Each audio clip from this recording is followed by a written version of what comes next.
Welcome to the Estate Professionals Mastermind Podcast, a podcasting community by estate professionals for estate professionals, where we share the ideas and the access to people that help you work less, earn more, and do good in your community. If you get value in this free content, be sure to check out our membership where you can get live classes, access to weekly coaching, free courses, discounted courses, and 300 free probate leads. To learn more about the membership, you can visit estateprofessionalsmastermind.com. Let's jump into this week's episode. Guys, this is kind of a first for me. I'm pretty excited about today's episode because not only is our guest an expert in construction, something that I think we all can admit that we've had a challenge with, especially in recent years. He's also family and a dear friend of mine, a member of my investment club, and a frequent dinner guest. He and his dog Emmy, who's like a child to me too. So I'm excited to have like somebody that's from my closest circle of friends and family, that's also my best contractor. And what I want to talk about today is really leverage Ryan's experience and expertise about talking about how do you achieve finding the A talent when you're looking for contractors. As you've probably noticed, contractors are a dime a dozen in any city in the country. You can easily find contractors that will lie to you, show up drunk if they show up at all, quit in the middle of jobs, try to be spread too thin, because they don't have a strategy, they don't have systems, and they just don't have that great of business savvy. It's not saying they're not good people. They're just usually struggle at being good business people. Ryan is somebody that I've watched come up from not having any experience in construction to running a 7-figure custom home contracting company at a major resort where he's doing multi-million-dollar projects with a small crew. So I want to introduce you guys to Ryan Taylor from Taylor Construction in Frost, West Virginia. Ryan, welcome to the show. Thanks. Good to be here. So I gave a lot of context there, but your story is great. Like the way you found, you came from a construction background. You had really great mentors, and your grandfather and your father, but nobody gave you anything. So I want to start there. So the people listening might see that, just because somebody has a contractor's license just means they have a contractor's license. It's not so different than having a real estate license. But what it takes to make up a really excellent contractor. And the other thing, if you guys have taken my probate mastery course, you've heard what it's like.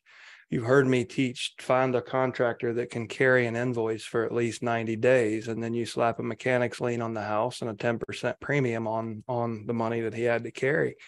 And if we work with the right contractors, they become finance partners. They become, they can really bring efficiency to our business, but they can also open up a lot more opportunities. For example, in a probate deal, if you have a contractor who's living hand to mouth that can barely pay his guys every Friday, then there's only so much you can do. If you have a guy that can float a $60,000 invoice for 90 days and the family has no cash, then you can simply come in and allow the contractor to attach 10% premiums on the invoices for carrying the invoice, protect him by recording a mechanic's lien, and all of a sudden you raise the equity level for that family, probably to the tune of, tens of thousands of dollars. So the contractor can provide value to the family that makes a real life-changing result, like $10,000. And let's say there's 3 heirs and the improvements add $30,000 in value. That's huge to each of those 3 people that get an extra $10,000 they wouldn't have had they just sold the house as is, where is. So it's important, I think, to understand the values of the person more than just what their professional credentials are. Having a Class A contractor's license, being insured and bonded is one thing. That's a starting point. But how do you treat the people that work for you? How do you live your life? How do you view time? What is your quality control measures? Like what is, show me a job you've done in the past. But where I let Ryan loose with a checkbook and gave him creative freedom beyond the scope of work that I gave him, It's because I know where he came from. I know what his standards are. I know what his values are. So I want to start with your story and kind of talk about what got you into being a contractor, which I believe is very much responsible for your atypical result as a contractor, things that aren't necessarily even about construction. So tell us about where you came from, like your entry into construction, and then let's talk about your journey as you had the courage to step out, and then everyone told you you would fail and you were wrong, and how you grew that into one of the most respected construction company in this entire region. Right. So I guess starting out, I came from pretty modest beginnings and got out of school, left home, went to work on the road, hated it. Basically, just had enough. So I started taking my test, got that out of the way, and just quit my job. Had no work lined up. And Just note, guys, this was a high six figures job with an amazing benefits package. Yeah. So I just moved back home and started making phone calls. Got a little bit of work lined out, nothing major, and it eventually grew to where I couldn't handle it on my own. And then I took the big step of actually hiring and took that responsibility. And I went through a lot of people getting a good crew, but I basically wouldn't take anything less than someone that was exceptional, and it's really worked out well. We have, I spend $0 on advertising, and it's all organic and word of mouth. And I would say the biggest contribution, to getting me to that point has been real estate agents. Working with them, that's where the majority of my work comes from. Yeah. But it took, you had the foresight to network yourself with the top real estate professionals, understanding that they had those relationships and the trust that you built with them, they convey to their clients. And that makes it pretty easy to get jobs. Right. And the one part of your story that you skipped is the Pennsylvania house. So one night Ryan called me and he said, "Hey, I'm thinking about real estate. Like, what do you think I should do?"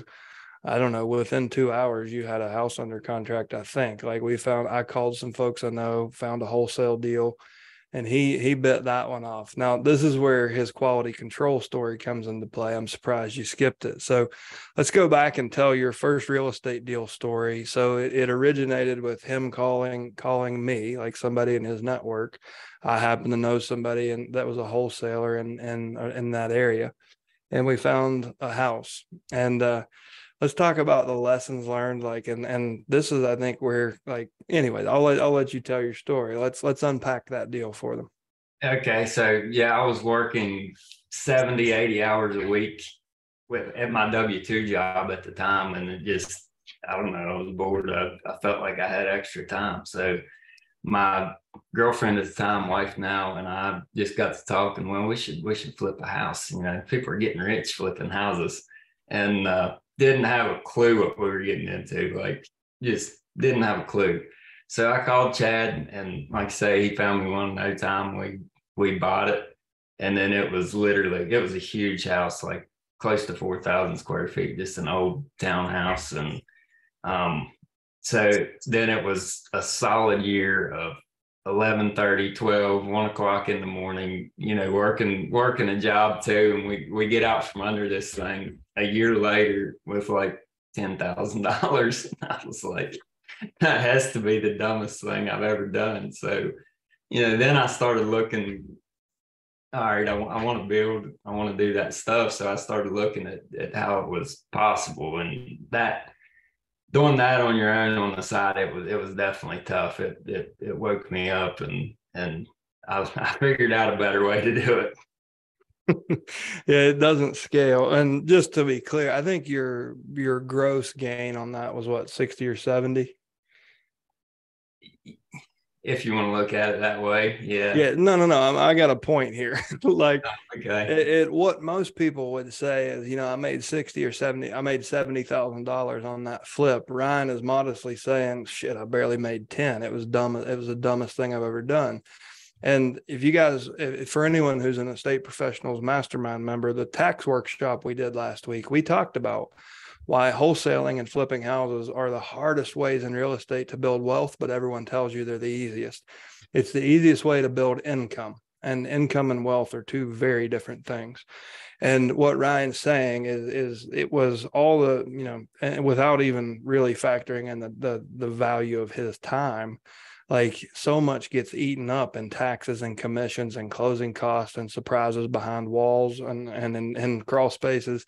Like you end up like what you think you make when you're flipping houses is a fraction of what you're actually keeping.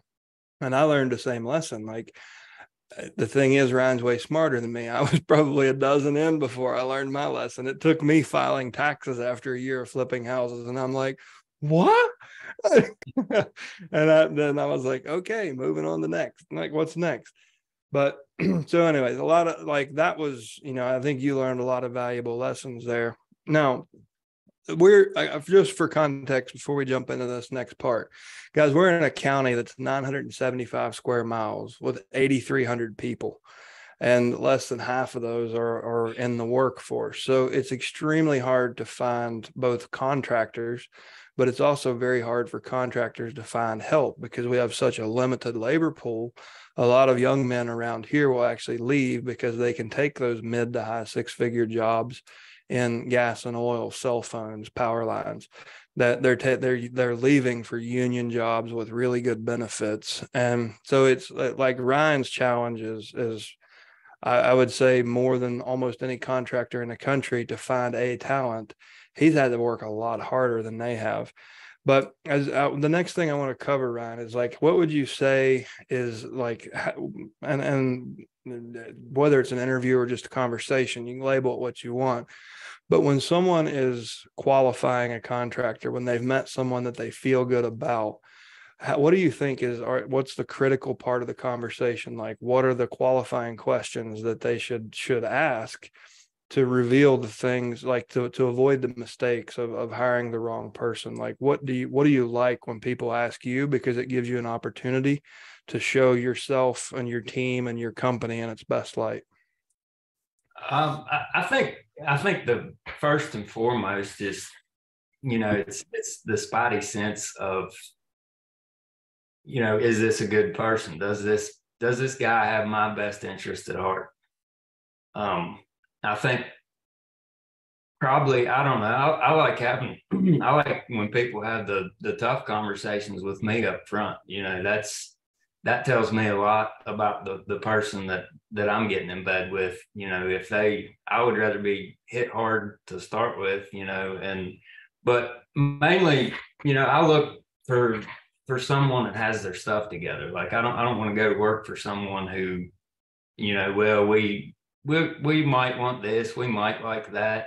I would rather have, everything laid out in front of me from the get-go. That way, there's no questions, no second guesses. It's easier on me to price a job. You don't know how hard it is to price a job when someone can't make their mind up. It's the little things like that. When you take that out of the equation, that relationship goes both ways then. Yep. And no different than we teach, with attorney referrals, guys. The reason we partner with a state exec is when we bring a referral to an attorney, like anyone who's taken the EARN course, when you bring a referral, they have multiple copies of the death certificate, list of assets, list of heirs, list of liabilities, addresses, phone numbers, email addresses. Everything is done in there. Even if they're not using a state exec, we try to coach them, to have that package ready. So when they have the initial consultation with the attorney, it makes the attorney's job so much easier. It makes them way more efficient. And ultimately that comes back toward us as positive social capital, right? Like they appreciate that and reward that relationship a lot more.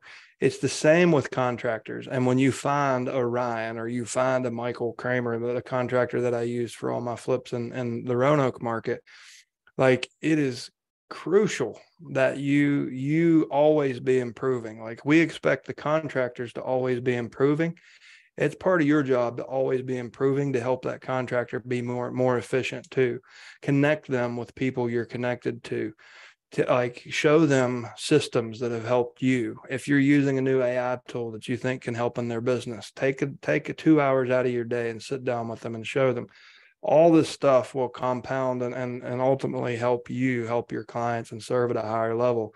So I think that's one of the most important things that you can ever do to actually have a contractor, a really good contractor can choose his clients and to be taken really seriously. I think the two critical things for me was have my shit together, like be organized, have a scope of work, have that scope of work in whatever format is easiest for him to access. For example, when Ryan did this house that I'm standing in, I was off, there's no cell service here. So I had to be, in where I had cell service, half an hour, 40 minutes away. He couldn't just call and ask me questions. So he had to make executive decisions literally every day. Ryan and his crew had to make decisions on my personal home on a custom build. And it wasn't exactly the simplest thing. Like we damn near customized everything in this, but we had a Google spreadsheet. And each night I would go through and make sure he hadn't made any comments, if he needed anything from me, if there was uncertainty, or that evening he would call me and we would check in on the phone. But our system, we had a system, and I designed the system to work with him because I knew if I put it into a Google Doc, it was available on his phone offline. He could share it with guys on the crew. Anyone could put notes into that. So communication was the big thing there. Like I provided a system that allowed us to easily communicate with each other, which gave him clarity on what he was expected to do and where my blind spots were. And he was nice enough to not say that, you damn idiot, you didn't even think about this. He would make an executive decision and do it for me. And I was fine with that because I trusted my contractor.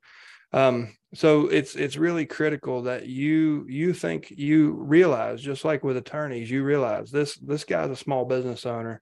He struggles with the minutia, 10 times the minutia that you do on a daily basis, more compliance and insurance. And it's a operationally heavy job. So make his job as easy as you can, and he'll respect you more and he'll stick around a lot longer. And I had the other key point there, but it was, I guess, communication and systems is one of the best things you can do.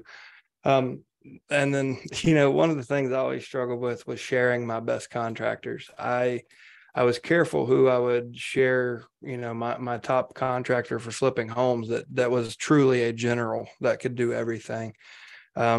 When I first got started, I had a scarcity mindset, and I was like, well, I can't share him because if he's done 3 houses for them, then what's he going to be able to do for me?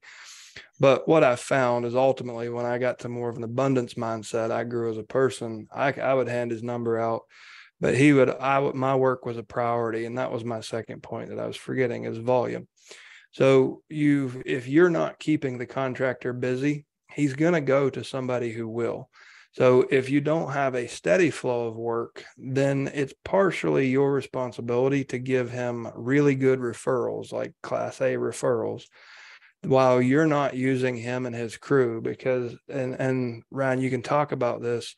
I think one of the scariest things in the world for a contractor is knowing that 40 hours a week, you have to pay every guy on that team, whether they're swinging hammers or not.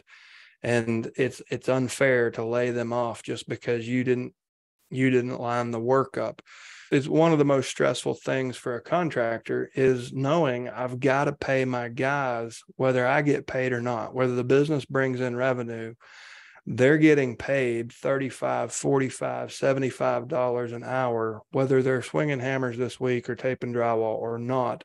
So to really, really solidify a long-term productive relationship with a contractor, it's your job to get them work, the same quality of work, like for quality clients or quality peers. When you can't keep them busy, it's your job to kind of help them stay busy? I think to add to that too, with the agents that I work with on a regular basis, they'll have a showing, and I will go to that show and meet the potential homeowner. They'll call me and say, hey, I have a showing, can you meet me? They're a little concerned about this kitchen, or they don't like the bathroom, master bath, or whatever. And I usually try and time it to show up towards the end of their meeting. But by doing that, it's beneficial to the agent at the same time trying to get it across the line. I can sell it as it's not that big a deal, or sometimes it is, sometimes it's a full remodel, and but the potential buyers look at that like, well, they care about me, they have me, my best interest at heart, so they're trying to help me, and then they give me that work, and then when if they get the sale through, then my phone's going to be the first one to ring. So I will most definitely take that time to go, meet with these agents and stuff. And I think that's, I've got a lot of feedback from those 4 or 5 agents that I work with like that. And, it seems to work really well. It just adds another layer of camaraderie. Yeah, I mean, what we teach, one of the things that we teach in courses, like to your point, like it's important to me that a contractor is willing to come to the site with me, even if there's not a job yet. And when you build social capital, like we're talking about with your contractor, they should be like, yeah, man, I'll meet you over there at lunch. So when you're meeting with a family that's asked that doesn't have any cash, but if you can do a $30,000, $40,000 light rehab on a property to add $100,000 in equity, which isn't unrealistic. I mean, we've certainly seen much bigger numbers than that. But if that contractor can on short notice show up and actually come there and explain to them, oh no, listen, well, we can do this, this, this, and this. You don't have to pay for anything. Just understand, I'm just going to put a premium on the invoice that the estate can pay out of the equity. So is it okay with you if there's a $4,000 premium for the $96,000 in equity that you're going to gain? And the contractor can be part of that strategy conversation with the estate, with the homeowner, where they're really clear on what's happening. Where if you're trying to do that and you don't have a background in construction and you don't know how to explain, you don't even know which of these walls is load bearing or how much it's going to cost, you're shooting, it's a shot in the dark, and then you have to come back for another appointment and get the contractor. So having someone who is a true partner that will actually go on appointments and be in business with you, that's proven to be really, really valuable for me in my past, especially when working on estate deals where the family doesn't have construction experience and they need to hear it directly from the contractor, or to trust tearing into mom's house and demoing. They want to meet this person. So that's another really good point. Like, make sure you have somebody who's willing to go to the site with you, even if they haven't been paid yet. It adds another layer of camaraderie, and customer experience is better. That helps the agent, and then it pretty much guarantees me at least a chance to bid on the job or whatever, if the deal does get done. So yep. Now let's talk about mistakes. Like, what would you say is the worst thing anyone can do if they're trying to create and cultivate and maintain a really good working relationship with a contractor? Like, what are some of the biggest mistakes they need to avoid? Probably when you get to the level of rehabbing and stuff like that, you're not usually dealing with architects or engineers so much. You can be probably listening to structural issues, like, I want this wall blown out or that wall blown out, and it's better to give an overview of what you want to do, and then listen. They will, your contractor, they will tell you what out of that they can and can't do. So for them to tell we can't take this wall out, or we can't move this or that, and you just blow up and go to somebody else. It's not necessarily the best thing. Hear them out and see what other options there are. No, nothing on change orders or changing your mind. I guess depends on how far you get into it before they change their mind. Yeah, right. Well, I'll let you close it up. Anything you want to add in closing, like just anything you have to say to a real estate investor, real estate broker, like as you have the opportunity as a contractor to say anything. Like, what do you think they need to know that they might not? What's the message you wish every real estate professional knew about your role? I would just say mostly the relationships. If you find a good contractor, keep a hold of them, and it goes both ways. They can help your sales as much as you can help theirs. Just by doing those simple things, you push people their way, and they can push people into your court. So if anybody wants to reach out to you, like for example, if you would like to have your contractor talk with Ryan so he can get a result more like Ryan's result, how do people get in touch with you? I have a Facebook page. Is probably the best way.